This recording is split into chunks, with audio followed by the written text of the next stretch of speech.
Hey, what's up, guys? Peter Jennings here. I go by CSURAM88 across the daily fantasy industry. And excited to be back at FantasyLabs doing a model preview for the Players' Championship.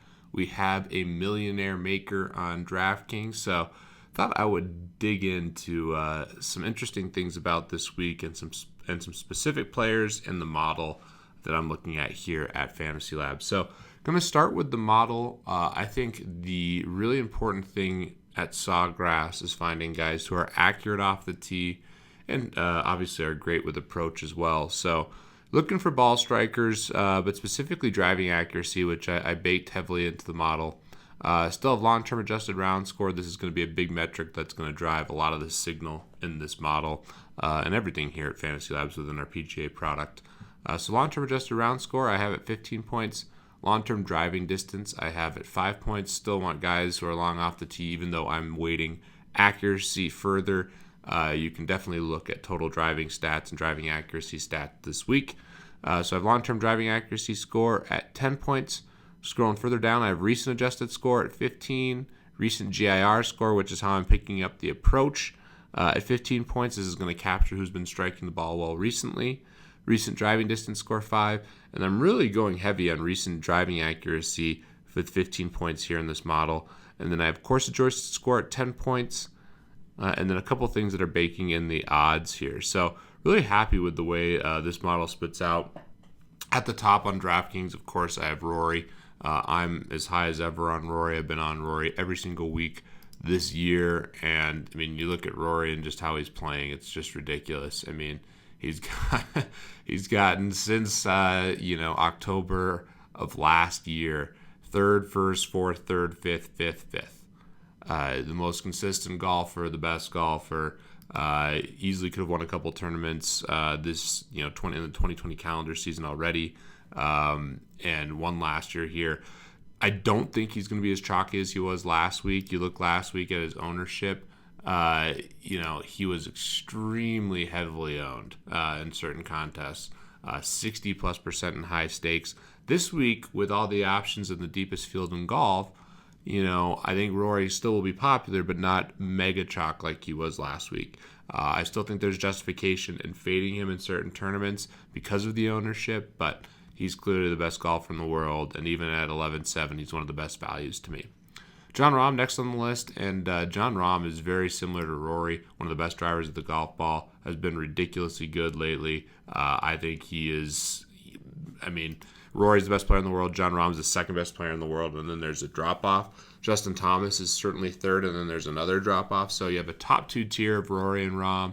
I think Rahm is a really nice play, especially if you don't want to lead with Rory. I can't say enough good things about him. I've been heavy on Rory and Rahm throughout the year, and I think Rahm will come in at a much lower discount in ownership versus Rory. You can see the buzz score that we get from our friends at Fanshare Sports is much lower on Jon Rahm. It's perfect on Rory. No one can possibly say anything bad about Rory.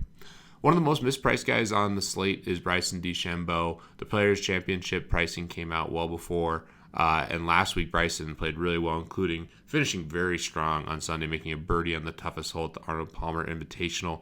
He's 9,100. He's fourth in the odds. He's going to be chalky, but he's a great play. Guy is hitting the ball a mile. Well documented that he put on a bunch of muscle, and I think Bryson DeChambeau is really interesting. This week, the downside again here is ownership. Collin Morikawa is going to be kind of in the same mold. Has been playing extremely well as a cut-making machine just since he's come on. He's just been incredible. Hits a ton of greens, and one of the best ball strikers. Not the best putter, but one of the best ball strikers on tour. And at 7,900, I expect him to be chalky. Patrick Kentley is next. Jason Sobel's pick for the week. I think he's a strong play as well. If you want to build a more balanced lineup, he's a nice way to start things off. You can see he has some very strong stats. Again, when you're looking at ball strikers, he's always going to pop up. Same thing with Hideki Matsuyama. Matsuyama is playing out of his mind, just not putting very well. In Mexico, he led the field in proximity to the hole.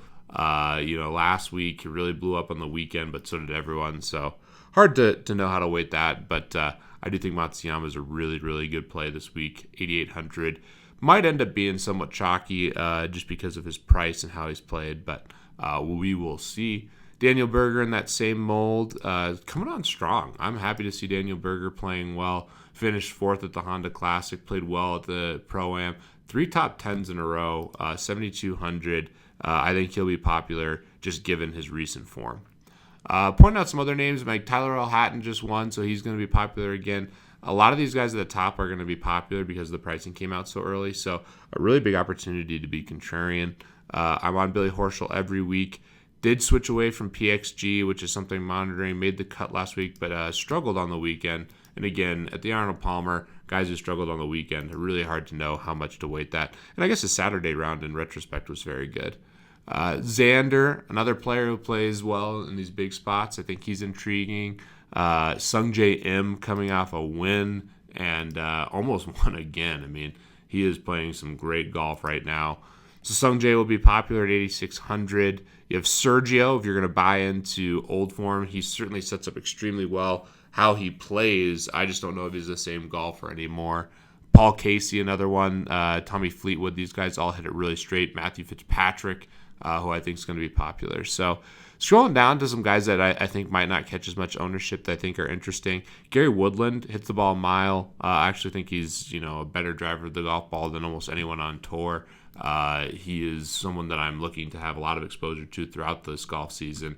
And I think he's an interesting play this week because he's not fitting the same kind of he's not having the same sentiment as some of these other guys.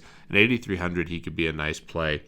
Ricky's always a little bit popular. We'll see how owned he is at 8,900, but he's compelling. I've been on Harold Marner the last couple of weeks. I think he's interesting at 6,900. Byung-Han An, I really like at his price tag of 7,800. So there's a lot of really good plays. I mentioned Jonathan Vegas on the podcast. He's rating quite well here in this model. I think he's an interesting option on the cheap end. A fade for me would be Jason Day. Withdrew last week and just not playing his best golf and not accurate enough. Great putter, but I don't think he has the ball striking to compete here.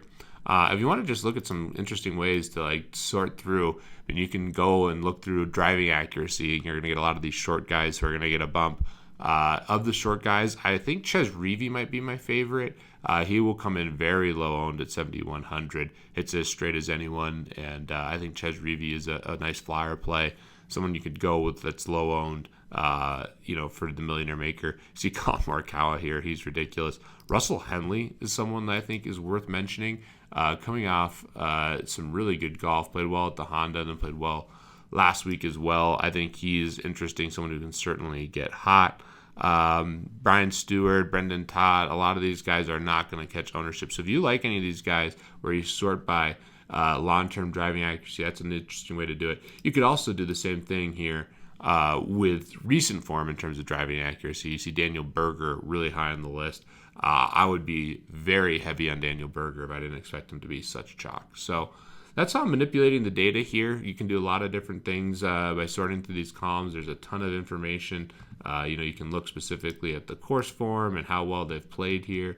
You're going to have obviously skewed by guys who've only played here a couple times, but you can see really strong course history for guys like Rory.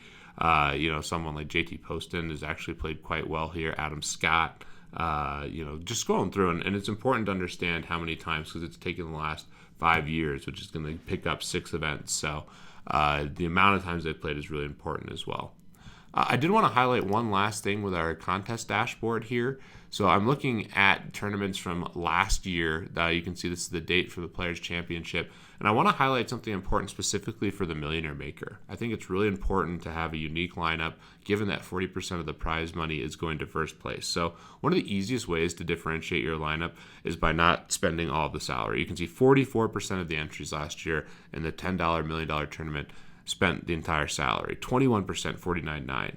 Another 11%. And I tweeted this out. You can see here, 73.8% of the, 76.8% of the field only left $200 or less on the field. So 23.2% of the money is coming in, leaving this much money on the table.